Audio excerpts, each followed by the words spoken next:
2014 നരേന്ദ്രമോദി ഈ രാജ്യത്ത് അധികാരത്തിലെത്തുന്നത്. അദ്ദേഹം ഭരണത്തിലെത്തിയതിനു ശേഷവും അതിനു മുൻപുണ്ടായിരുന്ന രാഷ്ട്രപതി, ഉപരാഷ്ട്രപതി അടക്കമുള്ള എല്ലാ പദവികളും സ്ഥാനങ്ങളും ഈ രാജ്യത്ത് ഇപ്പോഴുമുണ്ട്. എങ്കിലും ഒരു വ്യത്യാസം മാത്രമേ ഉള്ളൂ.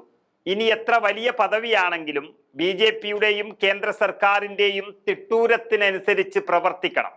അതാണ് വ്യത്യാസം. അതിന് തയ്യാറാകാത്തവർ ചിലപ്പോൾ വസ്ത്രം മാറ്റാൻ പോലും സമയം കിട്ടില്ല, സ്ഥാനം തെറിക്കുകയോ രാജിവെക്കേണ്ടിയോ വരും. അതാണ് ജഗദീപ് ധൻകർ എന്ന ഉപരാഷ്ട്രപതിക്ക് സംഭവിച്ചിരിക്കുന്നത്. അതിൻ്റെ കൂടുതൽ വിശദാംശങ്ങൾ ഓരോ ദിവസം കഴിയും തോറും ഇങ്ങനെ പുറത്തു വരികയാണ്. നിയമത്തിനനുസൃതമായിട്ടാണ് ഞാൻ പ്രവർത്തിക്കുന്നതെന്നും തൻ്റെ പദവിക്ക് നിരക്കാത്തതൊന്നും നിയമം വിട്ട് ഞാൻ ചെയ്യില്ല എന്ന് പ്രധാനമന്ത്രിയുടെ മുഖത്ത് നോക്കി പറഞ്ഞിറങ്ങിപ്പോകുകയാണ് ജഗദീപ് ധൻകർ എന്ന ഉപരാഷ്ട്രപതി ചെയ്തിരിക്കുന്നത്. ആ റിപ്പോർട്ടുകളാണ് ഇപ്പോൾ പുറത്തു വന്നിരിക്കുന്നത്. അതായത് തങ്ങൾക്കിഷ്ടമുള്ള കാര്യങ്ങൾ തന്നെ ചെയ്യണമെന്ന് രാജ്യസഭാ ഉപാധ്യക്ഷൻ കൂടിയായ ഉപരാഷ്ട്രപതിയോട് BJP ആവശ്യപ്പെട്ടുകൊണ്ടിരിക്കുന്നത് കുറേ മാസങ്ങളായി. എന്തെന്നാൽ അതിനോട് വലിയ സമ്മതം മൂളാതിരുന്ന ജഗദീപ് ധൻകറും കേന്ദ്ര സർക്കാരും തമ്മിൽ കഴിഞ്ഞ ഒരു വർഷമായി സ്വരച്ചേർച്ചയില്ലായിരുന്നു എന്ന് വ്യക്തമാക്കുന്ന സൂചനകളാണ് ഇപ്പോൾ പുറത്തു വന്നിരിക്കുന്നത്. സാധാരണ ഉപരാഷ്ട്രപതിയുടെ ആവശ്യം ഭരണമുന്നണിക്ക് വരുന്നത് പാർലമെന്റ് സമ്മേളനത്തിന്റെ സമയത്താണ്. അതിൽ പാസാക്കേണ്ടതായിട്ടുള്ള ബില്ലുകൾ, അതുപോലെ നിയമങ്ങൾ, മറ്റു പ്രമേയങ്ങൾ എന്നിവ രാജ്യസഭാ അധ്യക്ഷനായ ഉപരാഷ്ട്രപതിക്ക് വ്യക്തമായ അധികാരങ്ങളുണ്ട്. അതിൽ ഇടപെടുകയാണ് BJP നേതൃത്വം ചെയ്യാറുള്ളത്. എന്നാൽ പോയി പണി നോക്കാൻ പറയുന്ന തരത്തിൽ നിയമത്തിനൊപ്പം തന്നെ നിലയുറച്ച് നിൽക്കുകയാണ് ജഗദീപ് ധൻകർ ചെയ്തത്. അതായത് ഈ വർഷകാല സമ്മേളനം ആരംഭിക്കുന്നതിന് തൊട്ട് മുൻപായിട്ട് BJPയുടെ കേന്ദ്രമന്ത്രിമാർ അടക്കമുള്ള ഉന്നത നേതാക്കൾ പലതിനും ഉപരാഷ്ട്രപതിയെ പ്രേരിപ്പിച്ചു. അതിലൊന്നായിരുന്നു നോട്ടുകെട്ടുകൾ കൊണ്ട് അമ്മാനമാടിയ ജസ്റ്റിസ് യശ്വന്ത് വർമ്മയുടെ ഇംപീച്ച്മെന്റ് നടപടി. പാർലമെന്റിന്റെ വർഷകാല സമ്മേളനത്തിന് മുന്നോടിയായി കേന്ദ്രമന്ത്രിമാർ ധൻകറുമായി പലതവണ കൂടിക്കാഴ്ച നടത്തി. ജസ്റ്റിസ് യശ്വന്ത് വർമ്മയ്ക്കെതിരായ പ്രതിപക്ഷ പിന്തുണയുള്ള പ്രമേയവുമായി മുന്നോട്ടു പോകരുത് എന്ന് ആവശ്യപ്പെട്ടിരുന്നു എന്നാണ് വ്യക്തമാകുന്നത്.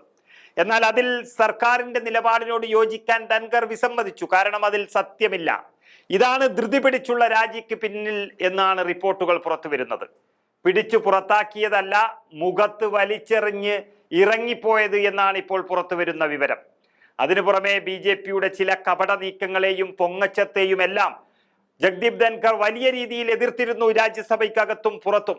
അതുപ്രകാരം ഇക്കഴിഞ്ഞ തിങ്കളാഴ്ച രാവിലെ തന്നെ രാജ്യസഭ ആരംഭിക്കുമ്പോൾ ആ സഭയിൽ BJP പ്രതിക്കൂട്ടിൽ നിൽക്കുന്ന പഹൽഗാം ഭീകരാക്രമണത്തെക്കുറിച്ച് സംസാരിക്കാനുണ്ടായിരുന്നു. അങ്ങനെ സംസാരിക്കുമ്പോൾ പ്രതിപക്ഷ നേതാവ്, കോൺഗ്രസ് നേതാവ് കൂടിയായ മല്ലികാർജുൻ ഖർഗെയ്ക്ക് കൂടുതൽ സമയം ധൻകർ അനുവദിക്കുകയും ചെയ്തു.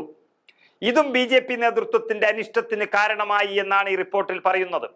മുതിർന്ന മന്ത്രിമാരായ അർജുൻ റാം മേഘ്വാൾ, അതുപോലെ കിരൺ റിജിജു, JP നഡ്ഡ എന്നിവർ ഈ സമ്മേളനം തുടങ്ങുന്നതിന് മുൻപ് 3 തവണയായി ധൻകറിനെ കണ്ടിരുന്നു.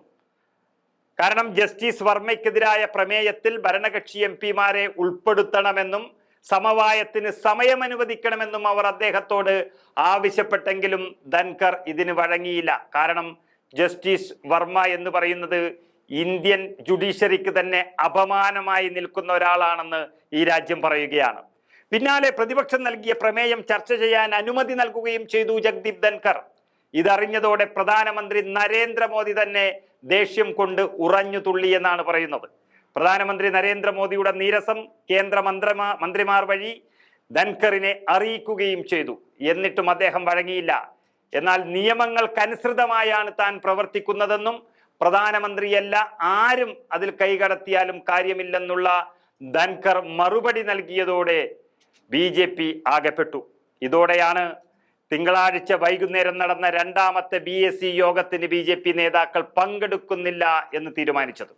നിയമത്തിനൊപ്പം നിൽക്കാൻ കഴിയില്ലെങ്കിൽ നിങ്ങൾക്കൊപ്പം തനിക്കും നിൽക്കാൻ കഴിയില്ലെന്നും അറിയിച്ചുകൊണ്ട് ആ പദവി യഥാർത്ഥത്തിൽ മോദിയുടെ മുഖത്ത് വലിച്ചെറിഞ്ഞ് ജഗദീപ് ധൻകർ എന്ന ഉപരാഷ്ട്രപതി ധീരനായി മാറിയിരിക്കുകയാണ്.